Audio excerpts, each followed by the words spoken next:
If you haven't heard about Anchor, it's the easiest way to make a podcast. Let me explain. It's free. There are creation tools that allow you to record and edit your podcast right from your phone or computer. Anchor will distribute your podcast for you so it can be heard on Spotify, Apple Podcasts, and many more. You can make money from your podcast with no minimal listenership. It's everything you need to make a podcast in one place. What's up? What's up? What's going on? Welcome to the Black Order Podcast Show. I am your host, Mike Tana. Today we gotta today is our first official, episode of our show. You know what I'm saying? And I'm so glad that we got a chance to do this show with one of our own, Duval finest. He's one of the best. It's crazy because like when I do this intro, I got to do it right because like he got so much respect from the city, outside the city. You know what I'm saying? Been knowing him for a long time. You know what I'm saying? He's a personal friend of mine.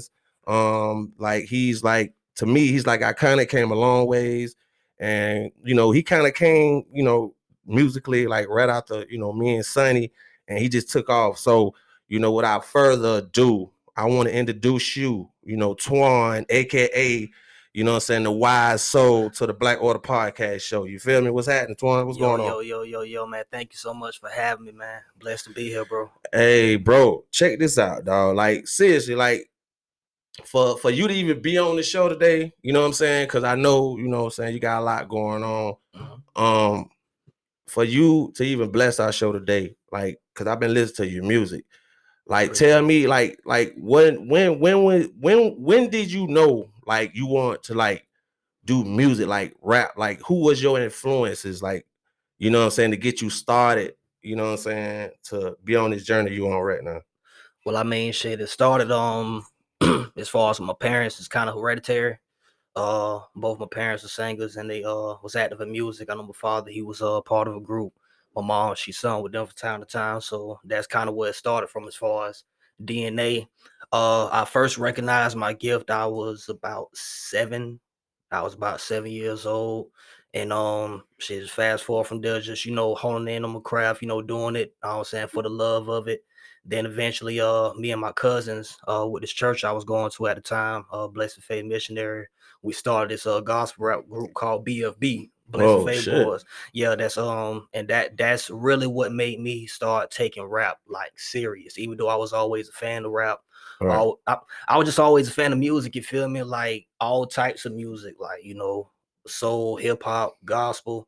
Like my thing is as long as it can move my soul, like I was tuned in, you feel what I'm saying? Right. So it pretty much, as far as in that aspect, and that only lasted for probably like maybe a year. And hell, from that point, shit, I just started, doing my own thing. But I started, doing the type of hip hop that I wanted to do, the type of music that I wanted to do. And that's when I made that transition.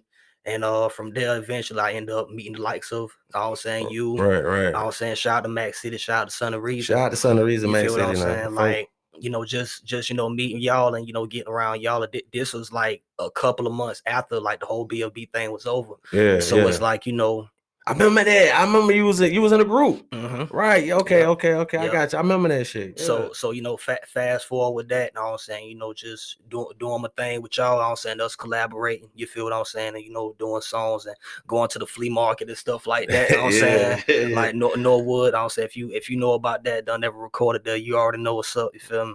Yeah. And from there, I went to a independent label at the time called Chain Breaking Records.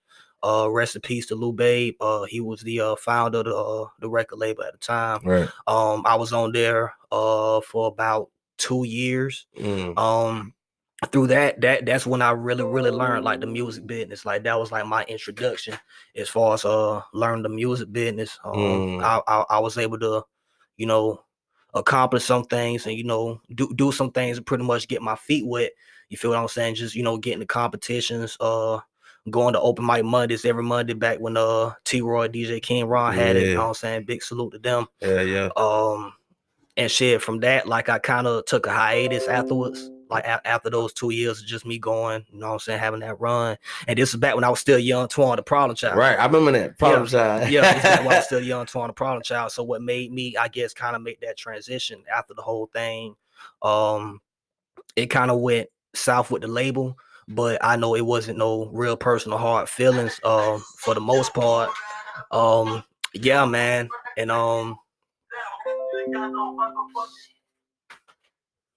yeah, that part too. Okay. Who is that? Oh, you good. Oh, man. I was saying we can still pick up. No, we good. All right, bet.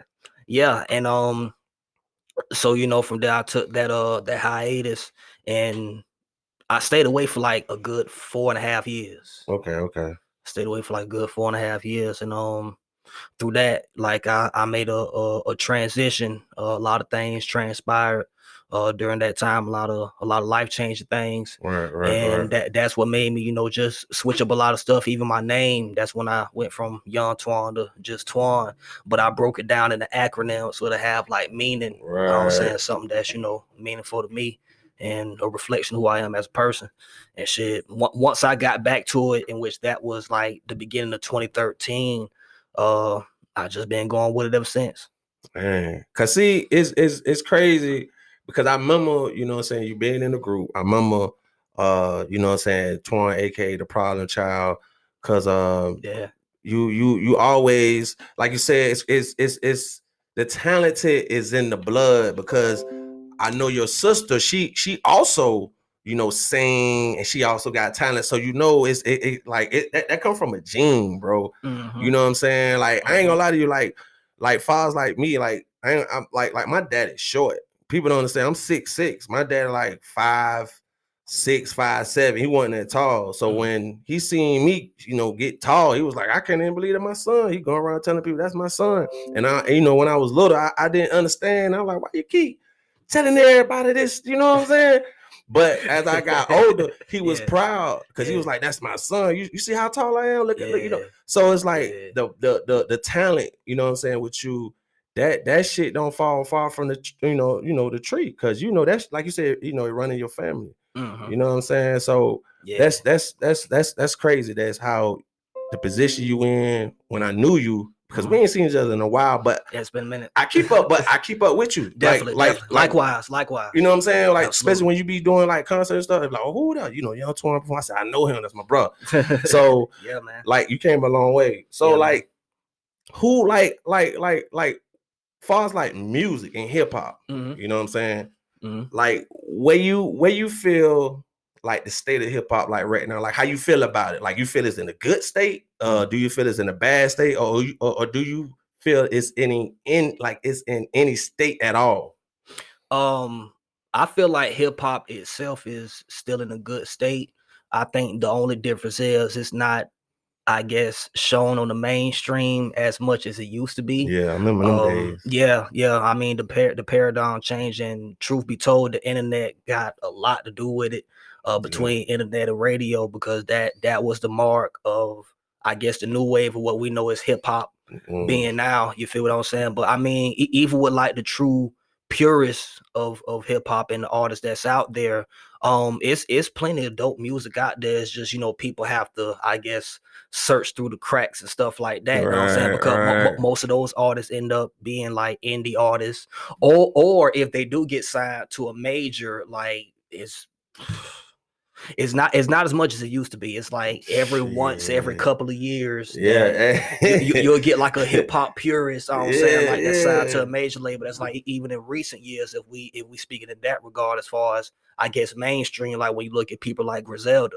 Right. You feel what I'm saying? Like, I feel like they're doing an amazing job as far as from a mainstream standpoint, and I guess solidifying that foundation as far as what hip hop is. And you know what I'm saying, I guess the golden era, or the hip hop that people appreciate. You know what I'm saying? But of course, they're not the only ones. But, you know, just from a mainstream standpoint, they're the most recent ones. But I mean, all in all, I feel like, you know, hip hop is ever evolving. Right. It's you know, it's definitely one of the most competitive, if not the most competitive genre out there, and that's just how it's always been. Always been like that. But I mean, for the most part, you know, I do feel like there are certain areas to where, you know, the music industry could be better. Right, right. You know, but that's all according to not just the powers that be, but the consumers Yeah, you're at the right. end of the day. So yeah. I mean, because you're right, because the fans, you know, seem to change with the generation. Like Mhm. because you know, like the Jordan and the LeBron debate, and what I always tell people, because I like this is gonna tie into what I'm saying. Like you have to understand, like the people that's keeping these people legends are their peers and their fans. That's a fact. So as their fans get old, Mhm. you know, the player legacy, it also fades because no one's there to speak up for that player no more. That's a fact. So like you know, like my uncle like used to talk about Magic Johnson all the time, Yeah. and he like Magic Johnson is one of my favorite players too. Mhm. But you could tell like the fans from Magic Johnson, and even like we could go all the way back to Wilt Chamberlain. Right. Wilt Chamberlain probably one of the best players ever. But guess what? Look how long ago it was, and Right. those fans ain't around to, you know, speak up for him. They dead. Right. So who's talking for Wilt Chamberlain right now?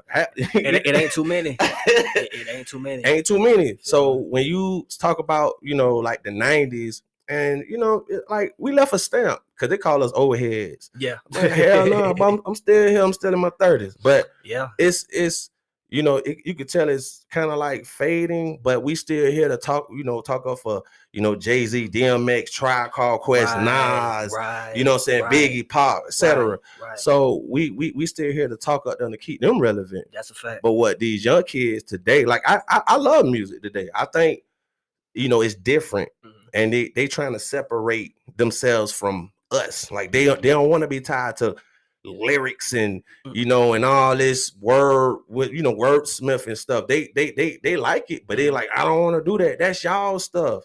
We want to do our own. So I respect that. I one thing I can respect, I respect their creativity. I like the fact that, you know, they try to be a little different than us. You know, Andre 3000 and CeeLo, all these guys was different, right? Very Like different. and we didn't question that shit. Nah. We was like, man, that nigga got a quilt on. We like he got a quilt, but we didn't give a fuck. And fast forward 20 years later. Hey, we got quilts everywhere. Hey, nigga, everybody got a quilt on. And we got quilts and purses. Man, this shit crazy. Niggas got fat ass purses. No, but yeah, man. I mean, you know, time changed. Right, time changed. The music changed. It's like music is one of those things where, because you know, Sonny always speak on it. You can't tie it to music. I mean, you can't tie it to sports. It's like, you know, with sports you get old. With music you could be 50 and sounding like you 28.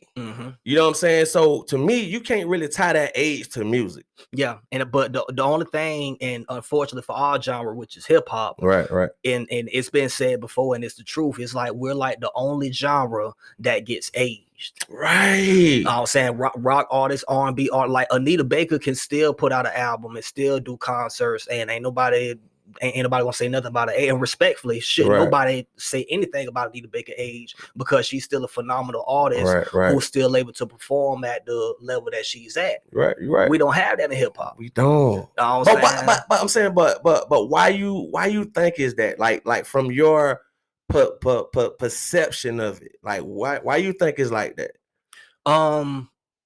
It's many different reasons. One reason, I guess, touching back on what you were saying, as far as like most of those people who we grew up off of, who we wouldn't mind seeing a concert, even still to this day, like they don't have too many people around anymore that's speaking up for them. And the people of our generation is like we kind of getting up there, and a lot of people are kind of, you know what I'm saying, fading away slowly but surely. So that's one aspect of it. And even just like I said, the consumers. You feel what I'm saying? Like times change, people change, and I feel like with a lot of the consumers, just like you said, like with the younger generation, it's like the music industry is more so like a young people game, especially hip hop. You feel what I'm saying? Like more younger people gravitate to hip hop than any other genre. You feel what I'm saying? So it's like as time goes on and as a different generation, the youth goes on, it's like, you know, people have different appreciation value. That's like even with the type of artists that's out now doing the type of music that they do, I have no problem with it because truth be told, nothing is new under the sun. Nothing new. And even what the rappers are doing now, if you want to be technical, it's a form of pop music. Pop music been around since 40, 50 years. You feel what I'm saying? Like pop techno, electro music and all this other shit. You feel what I'm saying? Like when niggas be rapping through auto-tune and stuff like that. You feel what I'm saying? And if we want to take it back as far as with this generation, you got to credit people like the Kanye West and the Lil Waynes because they're the rappers who made it cool to rap through auto-tune. As far as for this generation, like they're the ones that kind of started that.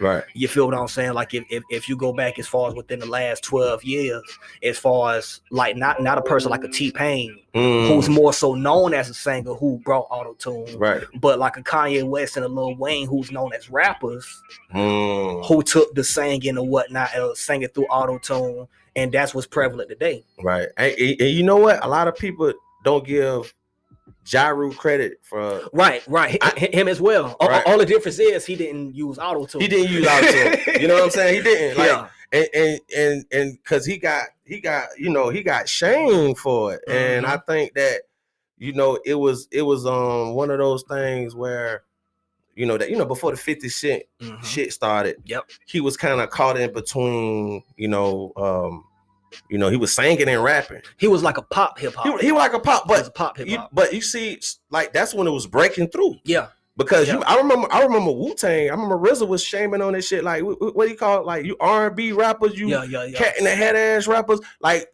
they were shaming that shit. Yeah. But then it became so big to where industry was making money, and it was like fuck it, we making money out this shit. Yeah, I'm cool with it. Yeah. So.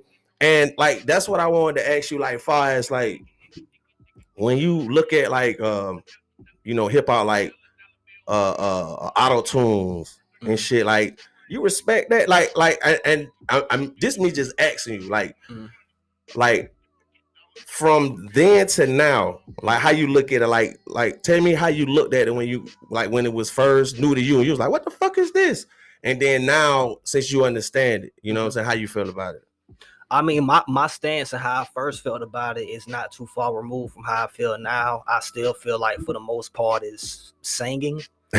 It's singing, but like even if like dudes are rapping in like a rapping pattern, right? The moment that you put a melody to your words and start harmonizing with your words, you're no longer rapping, you're singing. Right. And even with auto-tune, you're singing. You feel what I'm saying? So that's what I look at it now. You feel what I'm saying? And like I said, anybody that does that, kudos to you. Right. My thing is I like dope music. So even with the artists that do rap through auto-tune, I ain't got no problem with that as long as it's dope. As long as they actually taking their time with it and still trying to be different outside the box. Because everybody rapping through auto-tune. Everybody rapping. You feel what I'm saying? And that's why, like, even with people like Lil Baby, you know what I'm saying? Like, I like Lil Baby. Because if you listen to what he's saying outside the auto-tune, the nigga actually rapping. No, I like a Lil Baby. You know what I'm saying? Lil Baby, you know what I'm saying? A few other cats out there, you feel what I'm saying? But that's the way I look at it. Like, ultimately, there's a difference between hip-hop artists, rappers, and just pure artists. Right. And even most of this generation, most of these artists, they don't even identify themselves as hip-hop artists or rappers. They just say they artists. Yeah. And nothing is wrong with that. But from a mainstream standpoint, from a media standpoint, they still get classified as hip-hop. Right, they do. And those people also play a factor in it as far as with the lines being blurred and the categories being, that's between the media and all that stuff. So I mean, because hip hop done changed. It's like these kids more. Well, they say they're independent and stuff, but it's still the same shit going on that was going on in the 90s. So what? Like I said, nobody. I just want to make this clear. If you out there, if you listening to this episode, no one will ever get a deal like Master P. You'll never. What it was? What it was? 80-15 or some shit like that, 50 something. No, I don't know. 85-15. I think 85-15 or something, but 80-20. But either way, like who does that? Who does it? And but since that deal, they weren't gonna allow no shit like that to happen again. Cause Master P literally fucked the game bad when that happened.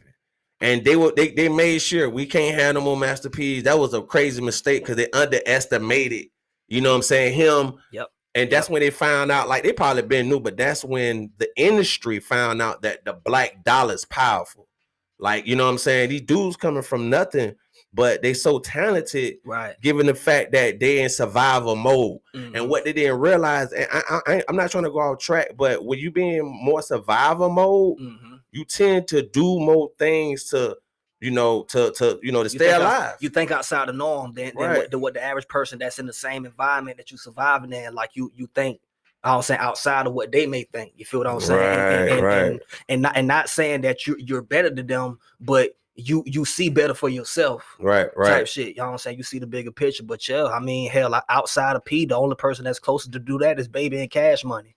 Because what they did, that was up there for like, you know what I'm saying, 30 and all this other stuff, plus a distribution deal. You feel what I'm saying? Yeah. Which is why, so outside of P, that's probably the only person that I can say is closest to it as far as Baby and, I'm saying, Slim them, as far as scoring a major label deal for their label. Right. You feel what I'm saying? Like for that much, you feel me? Like, but even still, like those are two examples of black men, I'm saying, setting that example of excellence. It's showing that, I'm saying, niggas coming from the ghetto, coming from the trenches, I'm saying, and got corporate people invested in them. Right. And they, I'm saying, like, it's inspiration, man. It's definitely inspiration. P, and definitely P, one of the people who I look to as far as like from a entrepreneurial standpoint, just to see what he's done. You feel what I'm saying? And definitely. And he's still going. Yeah. After all these years, like, he's still his own like corporation. Like, you gotta respect it, man. And one thing I like about Master P, shout out to Master P. I never met Master P, never seen him before, but like, we respect the examples of, because you gotta understand, a lot of the OGs, you know what I'm saying, first of all, they don't have to do this shit. They don't. But at the same time, like, one of my favorite like motivators and inspirations is Rick Ross. I always tell people that, and like, I could sit up here and say on record, I had a problem with Rick Ross. You know how he came out, how he took somebody's name and you know what I'm saying, and then he made it into something else. And I was like, man, he can't do that, man. He took a man's name and he ain't gonna pay him and blah blah blah. But one thing I learned about Rick Ross, he turned something in the net. He showed you that no matter what the situation is, whatever situation you put into, you know what I'm saying, this man got lemons and made motherfucking lemonade, bro. He you know what I'm saying, he squeezed whatever he had in his situation, and he made fucking lemonade. And that's something that can't too many people pull off. Like, the situation that Ross was in, you know what I'm saying, like, ain't too many, I guess, street cats or gangsters who can make it out of that situation and still to this day be appreciated. You feel what I'm saying? And one thing I do respect is how he turned that. And to be honest, like, that situation produced one of my favorite albums from him, like that Deep in the Rap album. Yeah, that shit dope. Because remember that came out during the time when the whole thing was, I don't saying, whatever. So it's like he kind of had something to prove. Yeah, he did. You know what I'm saying? And that's a whole nother, like, whenever, that's how you define an artist's greatness. You know what I'm saying? Whenever they going through adversity and how they respond to it. Look at people like Kanye West, when he had the Taylor Swift situation. Nobody fucked with him. Everybody was against him. He did. And he had something to prove. Then he had dropped that My Beautiful Dark Twisted Fantasy. Personally, my favorite Kanye album. Out of all his albums, like that shit is spotless. Yeah. Shout out Kanye, man. Yeah, man. Like, because he, like, that whole situation, because the whole world wasn't fucking with him for a minute. And then when he dropped that album, it's like he reminded people, I'm saying, why they fell in love with him in the first place. Same thing with Ross. You feel what I'm saying? Same thing, I'm saying, with T.I. You know what I'm saying? When T.I. was going through a situation, you feel me? And he dropped that Paper Trail. Right. I remember, and he was going through some shit. He was getting ready to go to prison. Yeah, Facing that, and once again, like, standing in that adversity, you feel what I'm saying? And that produced one of his best albums. Paper Trail, one of my favorite albums. Yeah, probably one of the best T.I. albums that he put out from a content standpoint. Right. You feel what I'm saying? So that's always a dope example whenever an artist or just human beings, period, can take adversity and trials and just, turn into something positive and turn out better and be in a better situation than what they was. You feel me? Like, that's always a dope thing. Hey, and I want to stick on, you know what I'm saying, because I ain't gonna lie. You said somebody's name. I don't want to go back and mention what the name, but like, always question, and I want to know your opinion on this. Mm-hmm. How do you feel about artists having ghostwriters? Now, I like check this out, because this is a very this is a very important question. Cause you know what I'm saying, you yourself being an artist, mm-hmm. and you write your own stuff, pretty much. Produce your own stuff, produce mm-hmm. your own music, beats.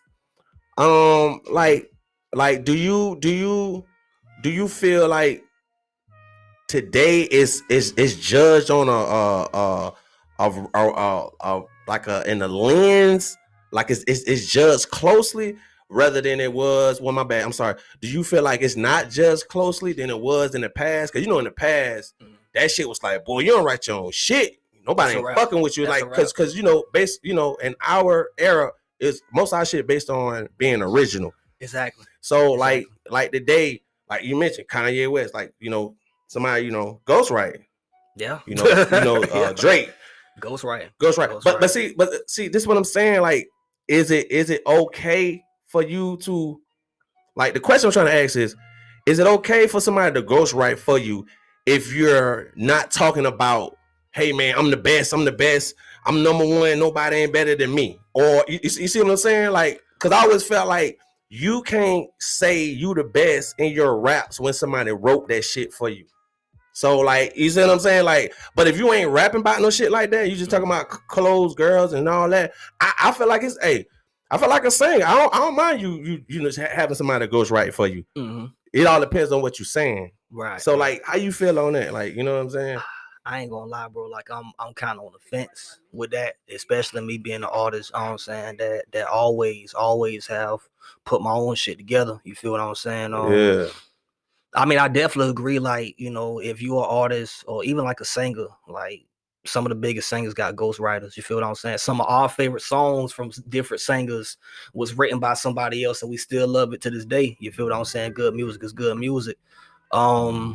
So from that aspect, like if a person not trying to reach a certain goal or be looked at as a certain okay, cool. You know what I'm saying? You just do music, but you talk about being the best, right, at what you do. Like, nobody ain't better than you. You, like, nobody ain't fucking with you. You the number one MC in the game. That is 1,000% unacceptable.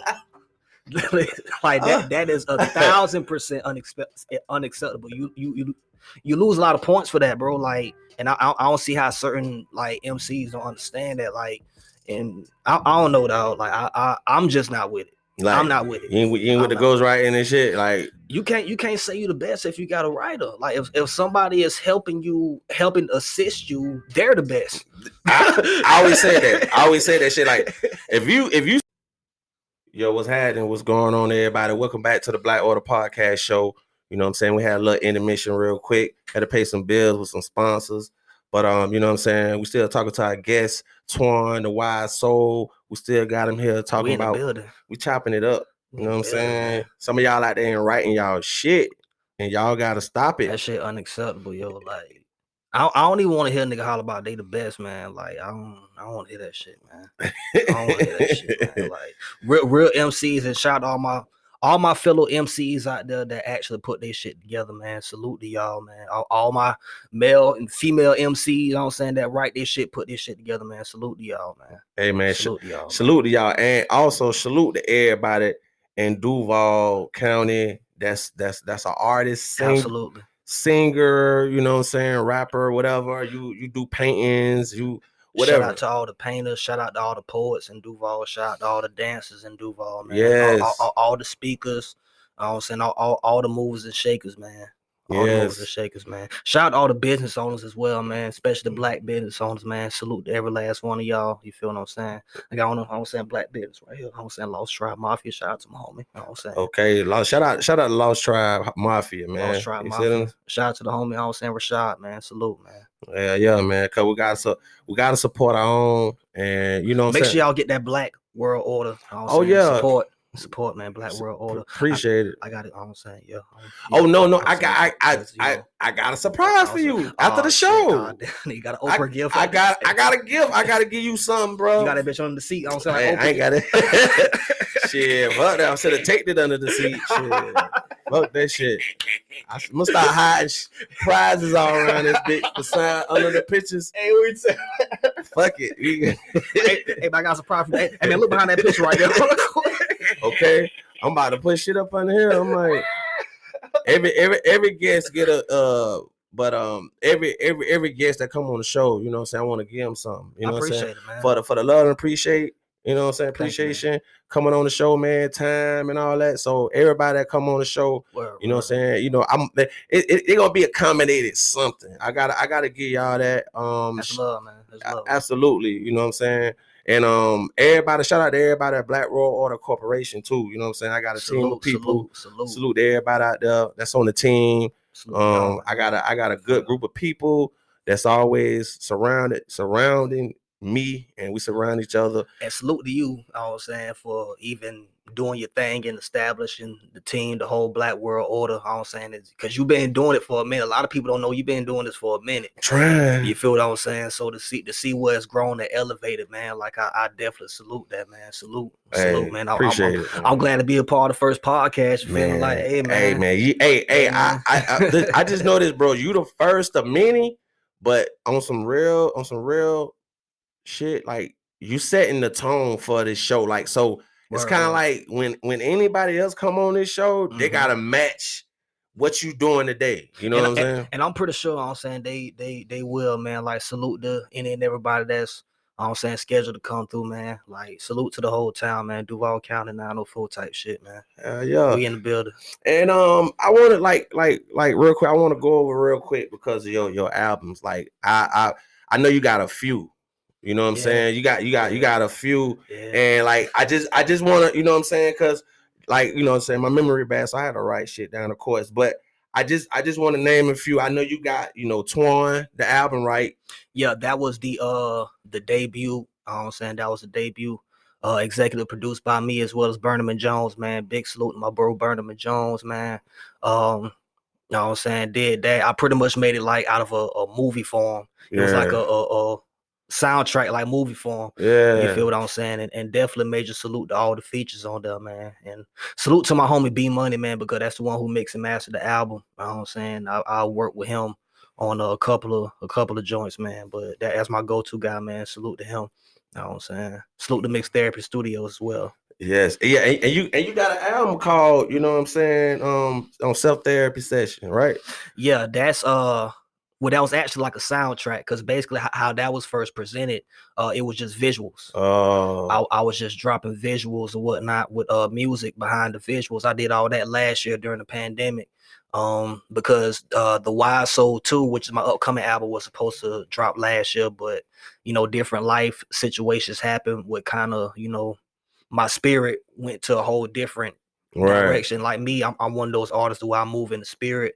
So if my spirit tells me to do something, I do it. If not, all of a sudden I switch directions. So that's pretty much what birthed the self-therapy session. And then eventually I just dropped the soundtrack for it. You know what I'm saying? Since I already had all the visuals out, you feel me? Just to, you know, give people some, you know, some music that they can, you know what I'm saying, vibe to, you feel me? Yeah, man. I mean, and I want you to, like, you know what I'm saying? Because a lot of people, you know, like when they hear this show, because like I said, it's on all the major platforms. So anybody can tap in and they're gonna hit this episode. Absolutely, like for the people that's in Duval and that's listening, like could you get into the history of, you know, you being involved in so much in the city musically?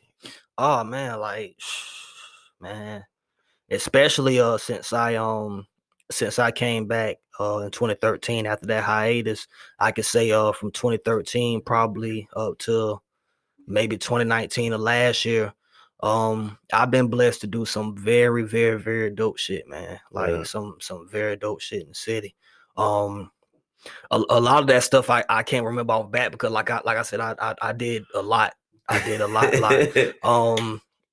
Yeah, man, but you know, just different I guess different standout moments for me as far as things that I've been, you know, blessed to do and, you know, blessed to accomplish. I know early on I was able to work with late great Peyton Locke, rest in power Peyton Locke. He was one of the people that I was working with. as far as on the music tip. I was actually supposed to do an EP with him, Right. and a lot of people don't know, but at one point in time he wanted me on his label, but that never came to fruition. It was never anything personal towards him. I was just going a different direction. I seen he was going a different direction, but the love and respect was always there. Yeah. I was saying being able to rock with him. As far as like different people, like I said, shout out to Burnham and Jones. I'm saying being able to work with bro, work with people like Tough Junkie. Shout out to Love Reigns. She gave me my first feature show as an artist. I'm saying, like, coming back to where I'm the main event. I'm saying that was at Artistry Live show they used to go on. So definitely a big salute to her. Shit. Shout out to Ebony Payne English. I kind of made history I guess 2 years ago, like 2019. She pretty much had a show called The God MC, and I was one of the performers on there. But that was the first hip hop show that the Mocha Museum had, the Mocha Museum downtown. Yeah. That was the first ever hip hop show that was ever had at that building. The Mocha Museum been around a long time. You're right. Yeah. Very, very long time. So, we was the first hip hop acts to ever do a show there. You feel what I'm saying? Hell, I done appeared a couple of independent films. The We Are Duval film. I'm on the Trail of the Soul Hood film. Shout out to Carlos 2K6, the one who directed both films. We actually in the process of working on another movie now. It's kind of been the process for a few years, but I don't say we just never got a chance to finish it. But that's definitely in the works. I done won a few competitions.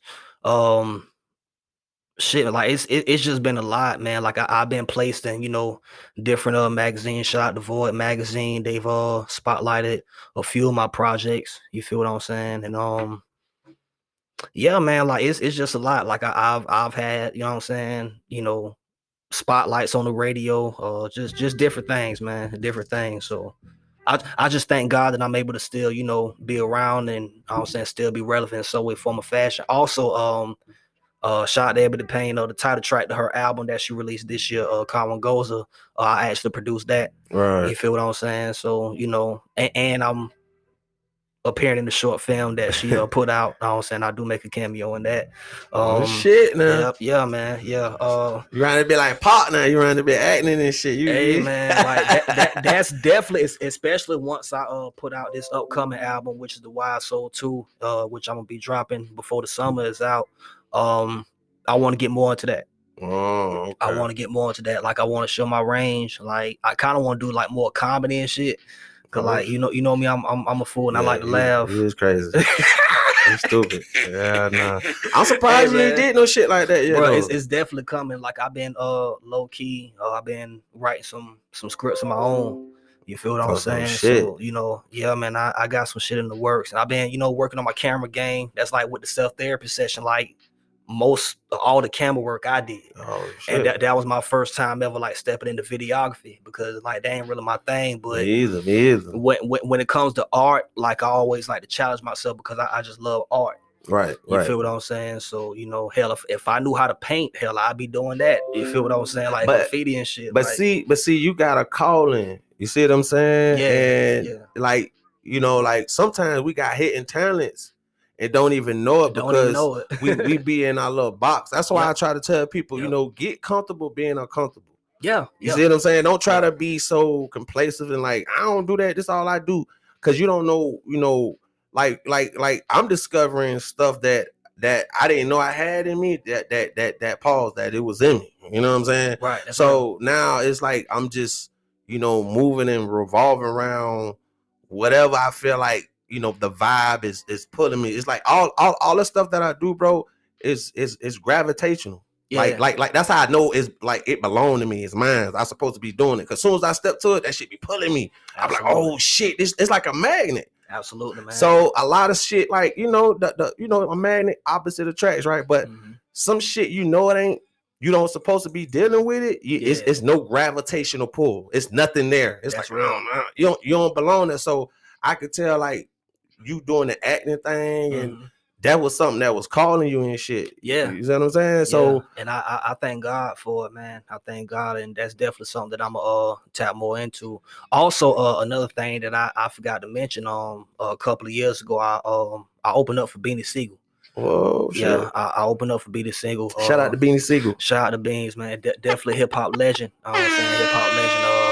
Shout out to the homie Al Pete, the homie Intricate, and Flash of Samurai. Once again, you know, Peyton Lock. We was all on that fly together, and yeah, we opened up for Beans.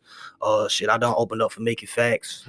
Facts. Yeah, this was 2018 down there at the Ozone Hip Hop Fest down there in Orlando. Shout out to Ben FaZe and Chris Salfie. You know what I'm saying, for, you know, putting that together. I've opened up for Wordsworth, Recognize. Yeah, man, like I've been blessed to do a few things, man, and you know, like I said, God is. Oh, I even opened up for Ed OG. Oh shit, okay. And a lot of people don't know who Ed OG is, but that's definitely an underground hip hop legend. You know, done been around like some major people, like one of Tupac's earlier tours. I'm saying was Ed OG. You feel what I'm saying? So, yeah, man, I was blessed to open up for him. Yeah, man, I've been blessed to do a lot of dope shit, bro. Like you cut, I mean, all around, bro. And like who's been like so far who you done work with, like who's been like the dopest person, like who you done like done met, and like, you know what I'm saying, who you like as soon as you met them, like, because I know there's a lot of, like, I hear a lot of stories about a lot of these dudes, athletes too. Yeah, like you meet them, they assholes, they're not even this, you know, the same person who you thought they were. Like, yeah. So who you like met and worked with, you was like, damn boy, this shit was like one of the best learning experiences that I probably, you know what I'm saying, came across. Damn. To be honest, I'll say between because it's kind of hard to name like just one person, because there's a few people who I definitely feel like we clicked, not just, you know, musically, but just from a personal standpoint. But if I had to pinpoint, I'm saying I would say most of the people who I worked with between the first album and the second album, which was The Wild Soul. Yeah, man, just, you know, most of all the features who was featured on that, you know, like I'm kind of one of those artists to where, like, I kind of bring out the best in artists because I hold music to a high regard. Right. So I can honestly say, like, in any artist that I've ever worked with who's ever been on my projects, like, probably one of the best versions you've heard of them was with me. And I take that as a sign of respect and a sign of love that people are, like, go there when they know, like, and the same in return, like a lot of those same people, you know, I've worked with, and, you know, just showing that respect. But yeah, it's kind of hard to name one, man, because I've definitely worked with some dope people. There's a few people who I wish I would have gotten a chance to work with. Shout out to, I'm saying, my homie PT, man, rest of power to him, man. PT, I'm saying, little Pimp Tight. Yeah, shout out to Pimp Tight, man. His whole family, man. Yeah, shout out to, I'm saying, the whole family, man. The whole BBA. Yeah, man, that's I mean, hey, people don't know, like, I've been knowing Pimp Tight for a while now. Me and Sonny used to call him, you know, little Kanye West. He used to be off 8th Street over there in the apartments over there by Jefferson Street Park, and he used to be rapping like he was just as good. So when I seen him in the battle rap, you know, James already knew who he was. He was like, "Oh man, Mike, you remember him?" I was like, "Yeah, that is him." Yeah. And like, dude, trust me, dude always been like very, like, he always been headstrong. Like, he always knew that he was the shit. So it reflected in the way he rapped. So when I heard him in the battle, I was like, damn, I said, nigga cold, boy. Man, so first time I heard that, man, like, I think the first time I heard him was it was one of the tracks. It was like one of his older tracks. And even from that, like, I definitely was a fan. And, you know, even with the whole battle rap, you know what I'm saying, I feel like, in my personal opinion, he definitely was probably top 2, if not, you know what I'm saying, as far as overall skill wise, you're right. Yeah, man, definitely was a great loss for the community, man, and like that really hurt me, man, because outside of music, like, me and brother had like talks and stuff, and done like kitting in close facilities, done, you know, smoked and politic together, and like really done had real life conversation and real life bonds. And I'm kind of selective on who I deal with. You feel what I'm saying? Like, even from a business standpoint, but, you know, bro was always genuine. Bro was always genuine, definitely missed. Yeah. Rest in peace, Felicia Nicole, one of the greatest singers, out of Duval that Duval's ever birthed. We never got a chance to work together. Yeah, man, like it's a lot of people, man, like a lot of people who's putting on, a lot of people who have put on, man, that I've been blessed to meet. Right. I've been blessed to, be in their presence and, get that energy. And yeah, man, like I'm just hoping that moving forward, I'll be able to, work with more people who I haven't got a chance to work with.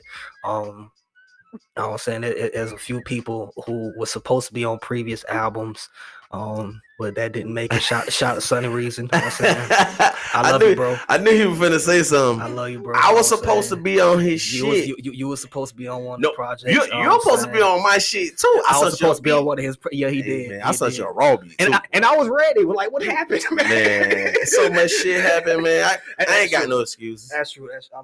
I had some babies. I had some everything. But the good thing is we have worked together. Right. We like, by the grace of God, like I say, I have worked with y'all. Of course, like a lot of that shit I haven't heard in years. Like I don't know who got them damn songs. I don't know who got what, but just to be able to even meet people like y'all, and just soak up, different game for y'all to see how y'all operate. You feel what I'm saying? Right. Yeah, man. Like I've met a lot of dope people and done a lot of dope shit, in my city and just doing music. And I pray that I continue to do so. And even outside of my city, you feel what I'm saying? Like I've been able to network and reach out to people, and like it's a dope feeling, man. It's a dope feeling. Salute to everybody, man. Salute to everybody. And it's a lot of talent in Duval too. I mean, we've been saying that for years. It's and the crazy part is like Duval, one of them cities, like we know it's crabs in the barrel. We all know it's crabs in the barrel everywhere. City. Everywhere. So don't try to like single like Duval to be this crab in the barrel city in America. No, everywhere.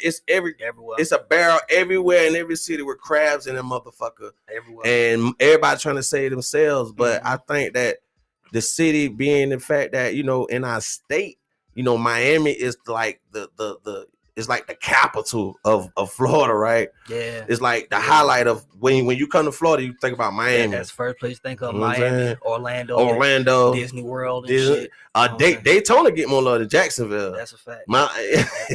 And Daytona is small. Right. It's small, but Daytona is beautiful. Shout out to Daytona. Shout out to the whole Florida, man. Shout out to the whole Florida. I love Daytona, by the way. Yes, me too. Me too, definitely. But switching gears quick, you know what I'm saying? Like all this, stuff that's going on, we got this pandemic shit. Yeah. We got a lot of people out here like dying over this stuff. And like my sister, she was in critical condition. Yeah, she in the hospital now. She's recovering, but she had COVID pneumonia. She was like on her deathbed. Like my sister was like, she was paralyzed also. Wow. So she learning how to walk again and hold a cup and do all these things. And man, prayers to the family, prayers to her, man. Right, man. Yes. And her son too, my nephew too. So it's like a lot of people caught this stuff. Like I didn't get it. I'm so happy. My wife, my kids. So we kind of like avoided this stuff. And I hope everybody out there being safe, whether you wear a mask or you don't, or you vaccinated or you're not. Absolutely. I think the message everybody need to know is like we don't need to turn on each other, because I think this getting vaccinated or not getting vaccinated is like putting people against each other. Like we gotta understand, people already against each other. But now you like, oh, I'm not coming around you. You haven't gotten shot yet, and but it's people out here haven't even gotten a shot, haven't even got this shit. It's people that got the shot that's getting. Listen, it's people who have underlying illnesses, real deal illnesses, that's still doing shit that they ain't supposed to do. That's scared of little COVID. You know what I'm saying? Like a motherfucker, like no disrespect, but somebody have cancer and still be smoking cigarettes and all this other stuff, but you worried about COVID and a vaccine, and and then you got those people who I guess you got to save lives. But here's my whole take on it, and because I'm not really politically correct or into the politics, but I pay attention to my surroundings and what's going on. So my whole thing is this, given the fact that it's been proven and documented that even though it's people who've been fully vaccinated, I'm saying it's supposed to lessen the chances of getting COVID, or even if you do get COVID, lessens the chances of dying. Right. What does that say if people are fully vaccinated and still dying? From different age ranges? And you mean to tell me that it's supposed to lessen my chances of dying, yet it's people that still catch it and die? Or it's people who, I'm saying, get the vaccine to have real bad reactions to it and get sick. Right. Like I know plenty of people who've gotten sick from just taking the vaccine. I also know people who work in the medical field who know people and I'm pretty sure you may have seen people that's fully vaccinated and still caught COVID and still in a bad position. But it's people out here that's dead ass willing to fuck up relationships with close loved ones over something that they haven't even fully educated themselves on. And I feel like it's very sad, because you gotta look at it like this. To put faith in a vaccine that just now got approved, like this year? Right. A couple of months. So vaccine. You put faith in that to not catch COVID, yet we've went all this time with no vaccine, and you've took the necessary precautions like wearing your mask, keep it sanitized, and you haven't caught COVID. I haven't caught COVID by doing that, and I ain't have not now lick of a vaccine. So you mean to tell me that this vaccine is supposed to do a better job than me wearing my mask and sanitizing my hand, but if I take the vaccine, I can still catch COVID and die? So what's the purpose? and I don't want to get into what because I don't even want to call it a conspiracy theorist, because now I'm like, you know what I'm saying, disrespecting people who actually know information about what's going on. So I'm not even gonna say that. Right. But like, you know, it's always an agenda behind something. And it's always, you know, somebody that's knows somebody that knows somebody that knows somebody that's, you know, that's hide behind somebody. So it's like this whole virus shit. This shit is like no fingerprints, bro. Like you don't know who the fuck, you know what I'm saying? Right. So I think even with what's going on today with COVID, and like the question I always ask, what happened to AIDS? What happened to the common cold? What happened to the flu? What happened to chicken pox? What happened to chicken pox? I always wonder, matter of fact, what happened to chicken pox? You can't catch chicken pox no more? Nigga, I don't even think, nigga, that I don't know, man. I don't know what the fuck. Chicken pox. Shit, what happened to Ebola? Ebola, man. Like all this shit was like not to, and I think like somebody, I don't know who, I think it was Charlemagne. I don't know. I'm like paraphrasing right now, but like this the thing, like this vaccine shit, like, and this is serious because a lot of people that's getting this vaccine, they getting it because they're back against the wall, they're being pressured, they jobs, you know, their loved ones getting sick. So a lot of this stuff is, to me, in my opinion, people are getting this vaccine by default. Like they're not getting this shit because they know it's gonna protect them from this virus. They're getting it by default. So to me, it's not even really sincere of them getting it shot. So I don't want everybody to feel like, oh, hey, we got like 70%, you know, 70% of people vaccinated. No, those people actually don't want that shit either. And from what I understand, just to get a little bit of in depth in it, come on with it. It's from what I heard, this shit is synthetic. So, you know, some of this stuff don't, you know, this shit don't even supposed to be in you. And I wonder why people get the vaccine and get sick. When you got, and then your immune system, you know, fighting this synthetic, you know, vaccine off. Like, that's why it's like, it's trying to, and that's why a lot of people getting sick also. And they're having complications because it's not always, they was unhealthy or it's the virus it's so bad. No. It's a lot of people that has good immune systems already, and the vaccine and the immune system is fighting each other to a point where your body's breaking down now. And I wonder what'll happen after that. My thing is this. I feel like people have the human right to choose to do whatever they want to do with their body. If a person don't want to get vaccine, they have that right. Correct. If they don't want to get vaccine, I'm saying they have that right. Correct. I'm saying, me personally, I don't care for it. I haven't been vaccinated, but by the grace of God, I haven't caught COVID, and that's because I still take the safety precautions and do everything that I need to do. That's not saying that because of that I'll be immune to never catching COVID, but I would be a fool to think that getting fully vaccinated will also make me immune when studies and everything that's showing now proves otherwise. So I feel like unless it gets to a point where it's mandated to where, just like you said, the people who's forced to get the vaccine, okay, cool. If I'm in a position where I'm forced to, okay, cool. But as long as I have that right, I'm going to exercise my right. Exactly. I just feel like this is the time where people need to be sticking together and supportive of one another instead of placing the blame. And it's just a lot of motherfuckers living in fear. I'm gonna just put it like this: a lot of motherfuckers scared. Exactly. A lot of motherfuckers living in fear. They watch the news and they go off of everything that the news say, but they don't do their research. You know what I'm saying? Because the news only report what they want you to know. You know what I'm saying? And my thing is, okay, the news saying, doctor saying whatever, woo. But I'd rather talk to somebody that's actually in the field. Exactly. Somebody that's actually in these hospitals and that see these people every day, because they're going to tell you what the news is not going to tell you. That's just like whenever the news reports somebody getting killed, they just say, okay, a person got killed here, whatever. But if you go to somebody, I'm saying, that's in the mix, I'm saying, you probably going to get a little more, I'm saying, insight on how that person. Exactly. You know what I'm saying? But of course the news ain't CNN, who Fox News. Hey, I mean, like I said, I don't want to get, political, which I can, but I try to dive in and dive out. This shit is like when it came to how it came about, and we know this shit came from some outside other place. That's a fact. All viruses and diseases are man-made. You know what I'm saying? Like, that's a true fact. They are man-made. None of this shit don't have no history of existing before man. Exactly. You see what I'm saying? So a lot of this shit. So they say humans created this shit, but no, it's a motherfucker in the lab with some other smart chemists and some other scientist people, and they know how to work.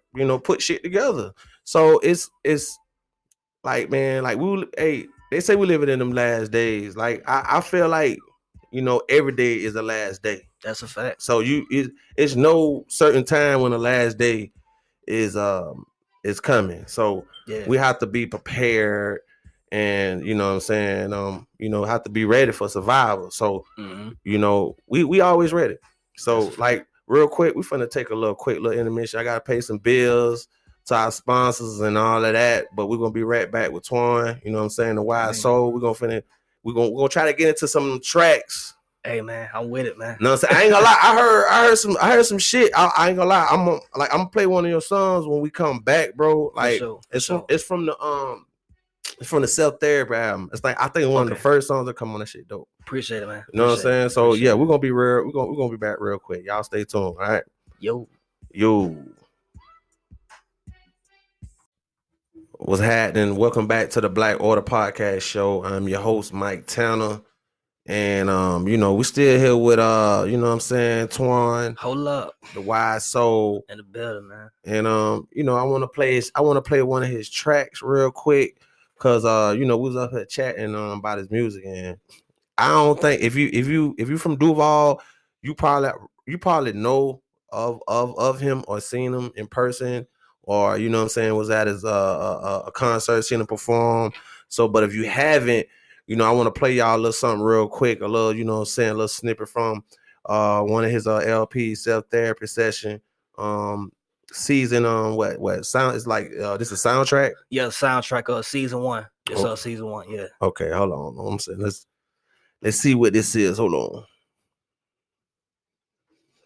It's my shit though. Episode 1. Dedicated my life to the culture, my sweat and blood. Put my heart in all of my music and never waver. Gave the people some classic moments, did play the favors. Damn, now I'm labeled the villain, which placed me in a position to make a decision. Isolating myself to dissolve the pain, feeling like everything I did was all in vain. Crucify my name with no regard, and all I got is the memories in a broken heart. Almost every day I shed a tear for a second and started wishing that I was never here. Something I never planned to see. Asking myself how they abandoned me. They never see the pain inside of my eye. This is only part one till I find a goodbye. Hold up. Yeah, yeah. Yeah, a joyous love. Yeah, yeah. We once cared. Yeah. A tender love. Yeah, yeah. We once shared. Yeah. A joyous love. You once cared. A tender love. A tender love. That shit hard. Appreciate it, man. That shit hard. That's hey man, you know what I'm saying? Written and produced by me. Yours truly. Cause see, I was just about to ask you, like, you know, like who produced the beat, bro? Me, man. Like I've been rapping and doing beats I started rapping and doing beats at the same time when I was like 14, 15, man. Like I've been doing beats and rapping for a long time. Yeah, this nigga, see. And it's crazy because like even though most people know me as an artist, whenever I do mention, I don't say that I produce, like everybody be shocked. And it's like, man, you know, yeah, you know what I'm saying? Go back and listen to the catalog. Okay. Yeah, man. But yeah. Like what's the challenges? Like what's the like if you're an artist, like if you're an artist out there listening or a producer that's just starting out, like can you tell, you know what I'm saying, somebody who just starting trying to figure it out, like, you know, what's the challenges to expect from, you know, being in your city, trying to come out, trying to be known, and, you know, being a producer of your own projects? I mean, the challenges is well, first and foremost, you gotta hone in on your skills. So you gotta be in that gym. You know what I'm saying? When I start both rapping and making beats, like I was like in that gym every day, writing a verse every day. You know what I'm saying? This is back when I was still writing a pen and paper. Like I started writing pen and paper like in 09. Yeah, I start and shout out to Mac City. You know what I'm saying? He it was a tip that he had gave me because, like, you know what I'm saying, growing up, when I used to rap with y'all, I noticed how both, you know what I'm saying, Sonny and Mac City, they didn't write at the time. Yeah. And I remember, you know what I'm saying, telling him, like, you know what I'm saying, hey man, like I want to learn that shit. So he had told me one of his techniques of how he do it. So I said, fuck it, I tried. You know what I'm saying, whatever. So one night I had tried that shit, you know what I'm saying, and you know, like start off with a couple of bars in your head one night. And shit, if you wake up the next morning, remember that shit, you got it. Yeah. I tried that shit, you know what I'm saying? And this was like early 09. I had tried it one night. The next morning, I remember everything I said. I never wrote anything again. But I know I got off topic. I apologize. But basically, that's one of the challenges. As far as honing in on your skills and like really being consistent, and also finding your market.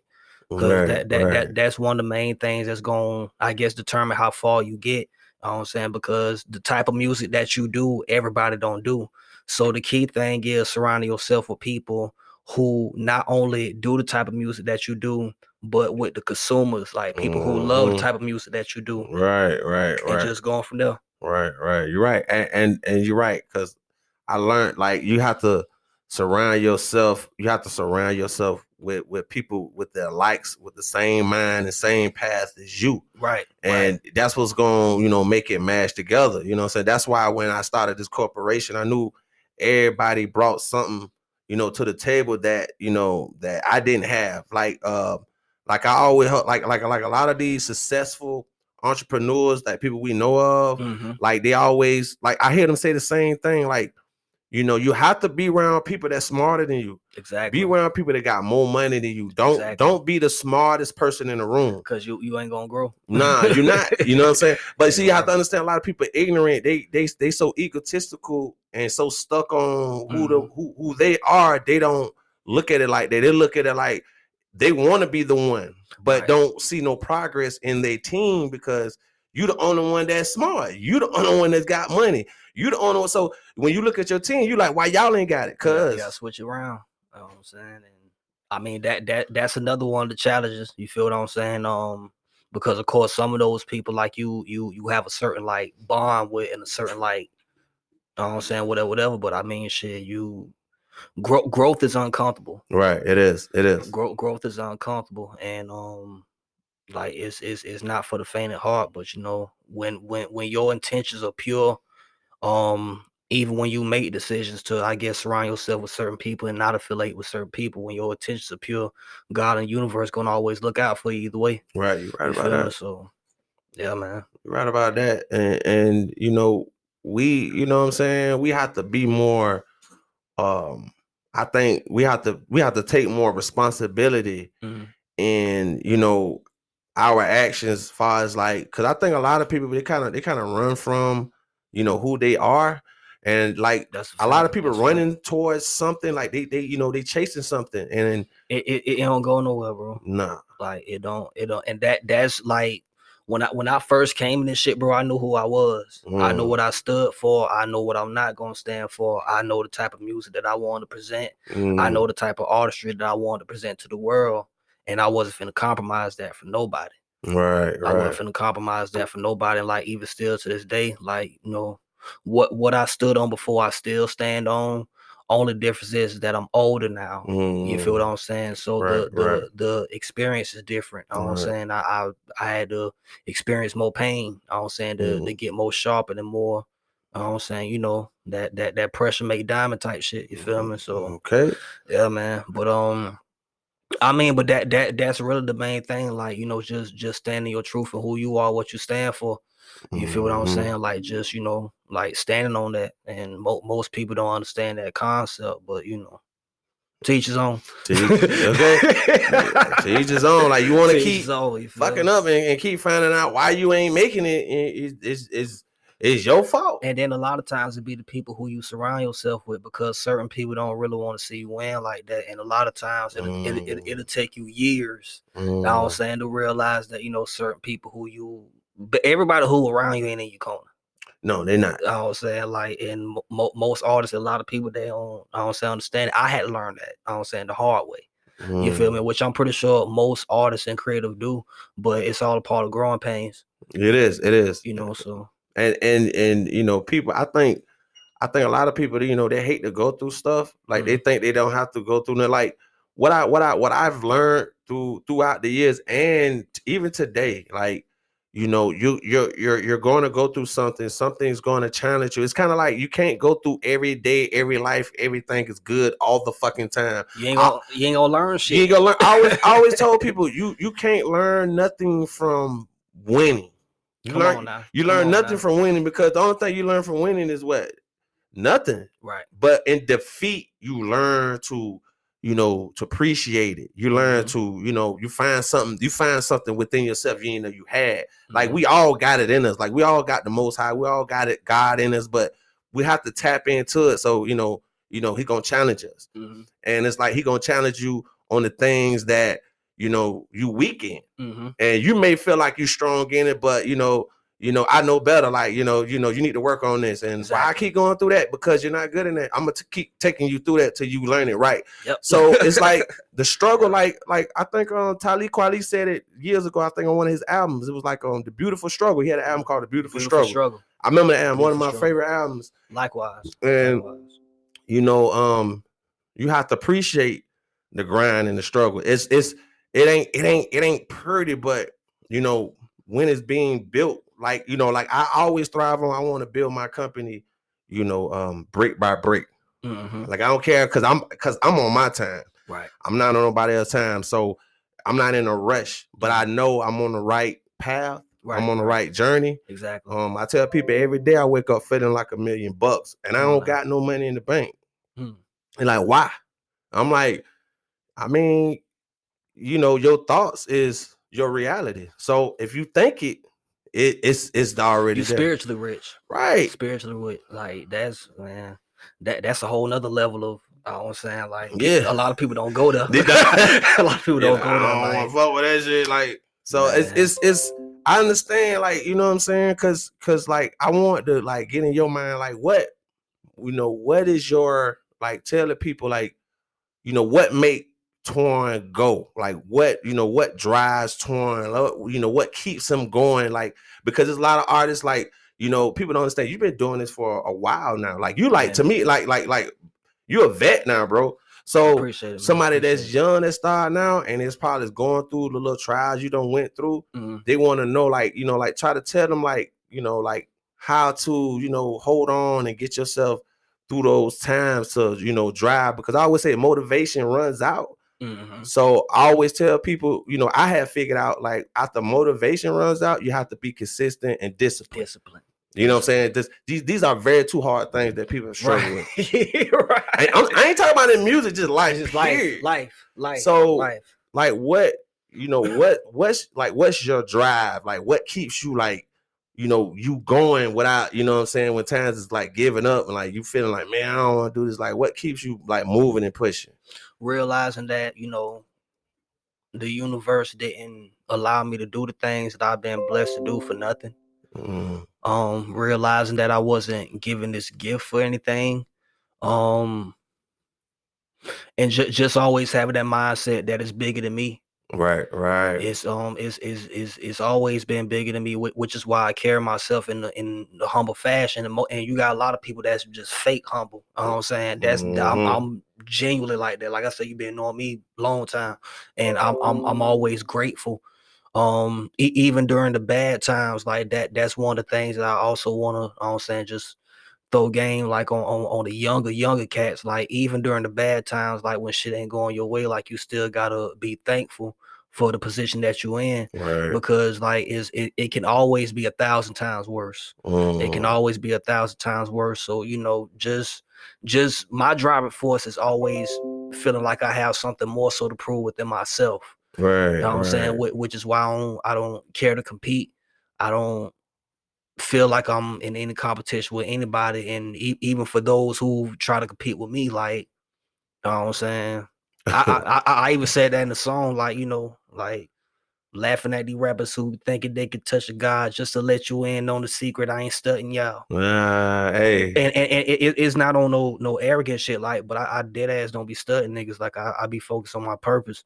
You feel what I'm saying? And when you know who you are, right, and what you're capable of, it's like that's enough driving force within itself. Like, God didn't give you anything for nothing. Right. He didn't give us anything for nothing. So, you know, everybody got a purpose. Everybody, and that's my driving force, knowing that I have a purpose that's bigger than me, and also knowing that it's people who are no longer here, who believed in me, right, who encouraged me, who accepted me for who I am. Never try to create me to be somebody who I'm not. Never try to make me to be who they wanted me to be according to themselves. I'm talking about people who genuinely wanted what was best for me based on who I am. Right, exactly. And unfortunately, they no longer here. I'm saying, shout out to my grandmother. I'm saying, I was raised by her. And hold on, shout out to grandmama. Hey man, shout out to her, man. You know what I'm saying? Rest in peace, Louis Washington forever. You know what I'm saying? But yeah, man, like I learned a lot from her. You know what I'm saying? And, you know, just, you know, everything that she instilled in me. You feel what I'm saying? Like, during that hiatus, when I started doing music, that's one of the things I had to go through, like losing her. Right. You feel what I'm saying? And this was like a year after I had got out of jail, because I had did a little bit like the year before she had passed and stuff. Just going through shit like this, like in my early 20s. So right. I was still like that twine. Yeah. You feel what I'm saying? But that last bit is definitely what did it to me. You feel me? And I just straightened up ever since. And even after her passing, you feel what I'm saying? Like, I used that as motivation, because, you know, she never gave up on me. Even on her deathbed, she never gave up on me. So I owe it not only to myself but to her not to give up. So, you know, that's also another driving force. But, you know, I mean, that's the best advice I can give people, man. Just take your pain and you know, the things that God took you through as your driving force, and always remember that it's bigger than you. It's bigger than you. It's always bigger than us. Yeah, because it's other lives that we have to touch, and you never know who could be inspired by your story, and who could be, you know, inspired by things that you went through or things that you experienced. You feel me? So, you know, that's always important. Like, you know, always, and you know, like, you know, certain people in certain places, they like to call them great grandmama, big mama. You know what I'm saying? And you know, I was fortunate to have, you know, 3 grandmothers. I had my mother, I had my daddy mother, and I had my daddy mother. That's solid. So I was fortunate to be around. So, you know, I had a nice, you know, raising and coming up, and I see now, like the days, like we are the. I always tell people when we talk about our ancestors, like we are the new ancestors. Pretty much. Like, you know what I'm saying? So, and I think, you know, we kind of like, you know, with our people, we kind of like we infatuated with our history, being in the fact that we didn't know it for so long. Mhm.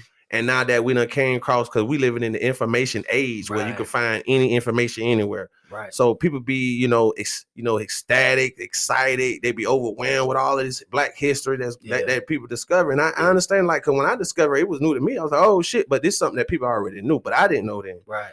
So now it's like when you learn about the history and the way they did things culturally, you start to realize, like, damn, I was a part of something big.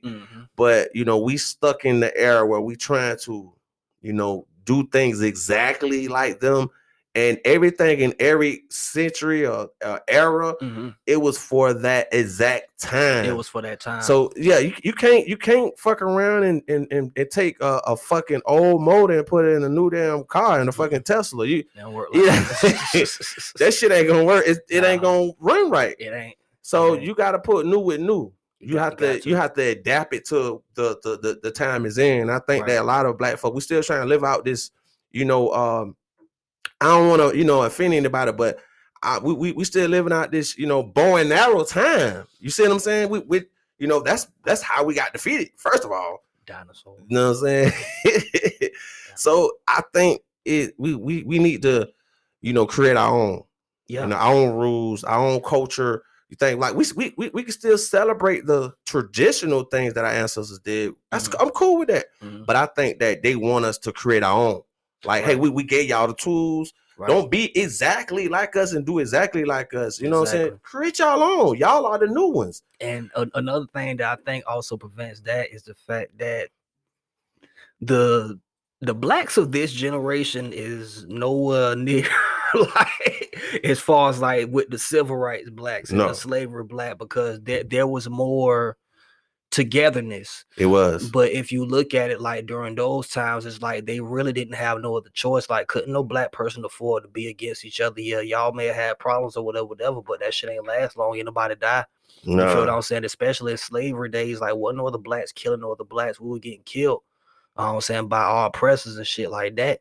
You feel what I'm saying? So I feel like once it got to a point to where we started looking at each other as enemies, and a lot of the Black leaders, I'm saying, who stood for something like the Malcolm X's and the Martin Luther Kings and the Lionel Hamptons, well, you know what I mean, the Black Panthers, shit like that. I'm saying, I apologize if I said it wrong. God forgive me. I'm saying, but nah, man, like once those people, unfortunately, once those people left, it's like structure kind of changed. Like you see what happened with the gangs. I'm saying, you see what the gangs used to be and what it turned into. Because what the gangs is now wasn't what the foundation was built on. Nah, absolutely not. You know what I'm saying? So that's, and I don't know if that'll ever change or if we'll ever get back to that, because like, you know, that generation, the previous generation, they laid down the blueprint.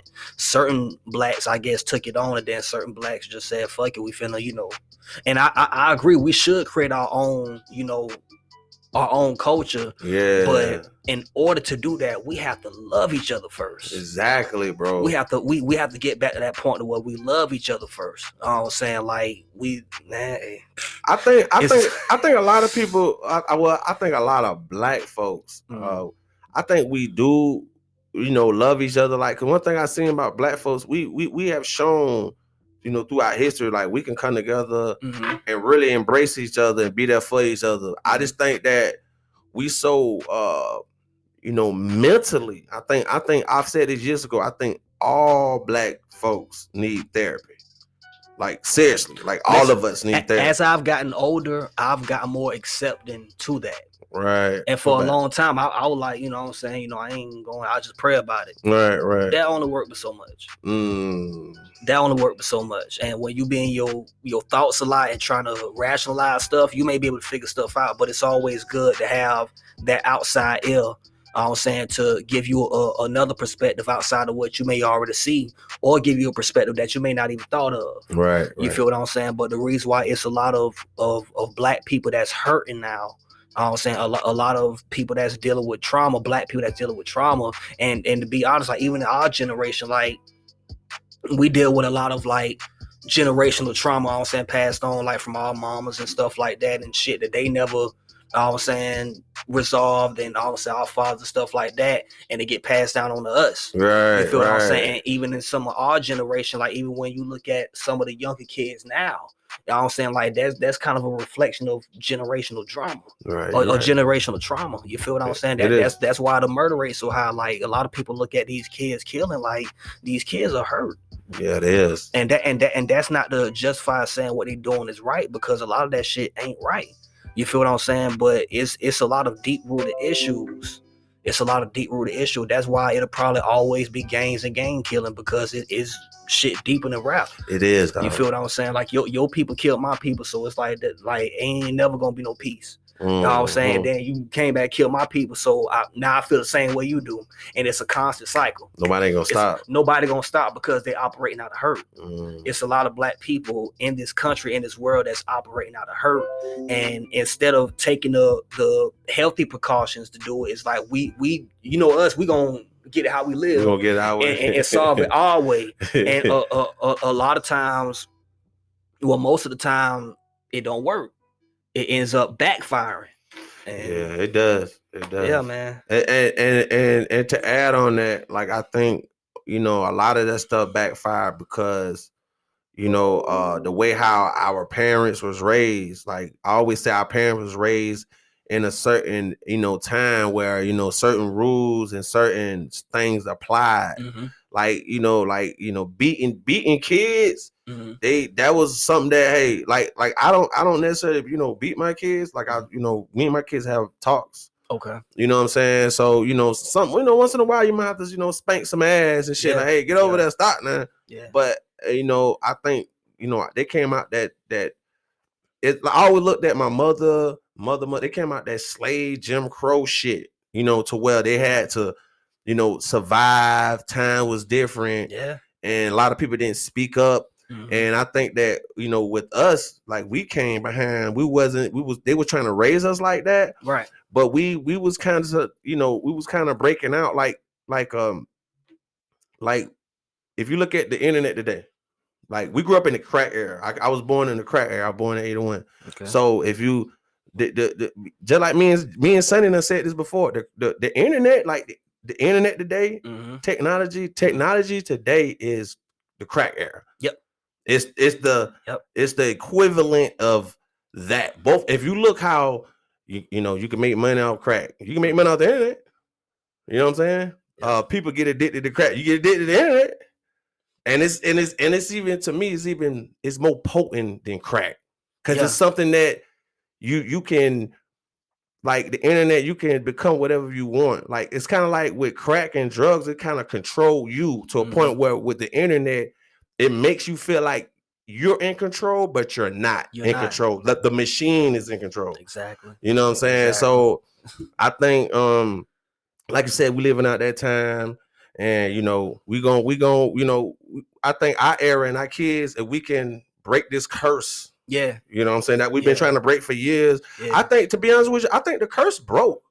I think the curse has broken. I think it's just in our mind mentally to where, you know, we dealing with our own problems and our own, you know, self-emotions, to where in some cases, like it all depends on what category you feel like the curse is in. But I feel like in some way it has broken. We broken that chain. These kids trying to not get these chains put back on them. That's why they're so wild. They're not having that marching peaceful stuff. They not like our parents, kind of like us too. So they're more rebellious than we were. You know what I'm saying? So and it's crazy because like I thought my generation was rebellious, and you know, me too. Like now these jits, different. It's different.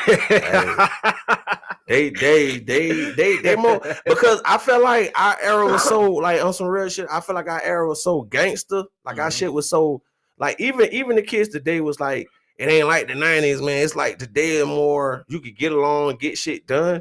Than like the 90s and late 80s. Shit was real. Like it's real now. Yeah. But I feel like the day kids, like you know, they bringing guns to school just like we brought guns to school. You know what I'm saying? So Yeah. it's like I said, technology is the leading way. So you know what I'm saying? We gonna get past that, man. But you know what I'm saying, real quick, you know what I'm saying, before we get out of here, we got like 5 minutes left. All right. So I want you to tell the people, you know what I'm saying? First of all, you know, where can they find your music at? You know, where can they go at?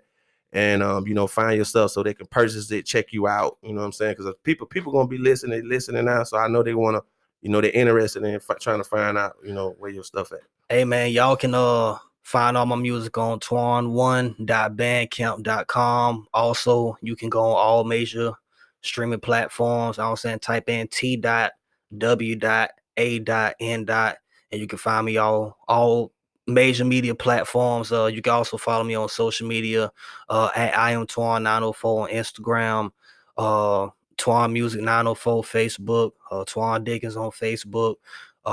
Yeah, man, that's where you can find me. That's where you can find me, man. The Wild Soul 2 on the way. The Wild Soul 2 on the way, dropping before the summer. The Wild Soul 2 on the way. That's my my third full length project. You know what I'm saying? It's the follow up from the last full length, which was The Wild Soul. Okay. And like with the self-therapy session, like I said, that was just like a soundtrack slash EP. And the year before, 2019, I also dropped the Unrighteous EP. Okay. You know what I'm saying? And you know, that was just, you know, little, I guess, free throws and shit. You know what I'm saying? just to give people music, you know what I'm saying, also stay active. You know what I'm saying? Stay out there, you feel me? But this is that.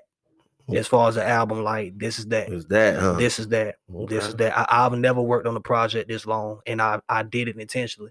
And anybody that know my history, if I intentionally take my time on a project, I got some shit on my hand. I did it with the first album, and I did it with The Wild Soul, and the reception even still to this day, people, you know what I'm saying, whatever, you know what I'm saying. But yeah, man, The Wild Soul 2 on the way. Hey man, we appreciate it. And before we really get out of here, can you let me know, let everybody know that's listening, that's watching, you know, can you let them know, you know, what's next for T.W.A.N? Like, what's the next, you know, journey? What's the next challenge for you? Like, where you putting yourself at in that category? Outside of the upcoming album, my next step is finally launching my podcast, the Wild Soul Podcast. Okay. You know what I'm saying? Finally, I had some mishaps last year, but we definitely back to it. I've been planning as far as with that as well. I kind of been getting better at multitasking, especially when it comes down to like planning stuff or whatever the case may be. So when it's time to, you know what I'm saying, put it out there, just make it easier for me. Right. And I feel like I've gotten better with that over the years. So just the podcast. Like I said, I've been writing a couple of scripts, so I got a few visuals that I'll be putting out. You know what I'm saying? And also eventually I plan on doing season 2 of self-therapy session. So because the response for that, you know, it was definitely unexpected. So and I see people fucking with it. So I mean, shit, might well bring back season 2. So yeah, man, just staying active. Eventually I'm gonna start back going, you know, performing more and, you know, doing more shows. But you know, we'll see how it go as far as during this pandemic and motherfuckers not, you know, washing their hands and masking up and even washing their ass and shit, bro. You know how that shit go, bro. You know what I'm saying? World crazy, man. Hey man.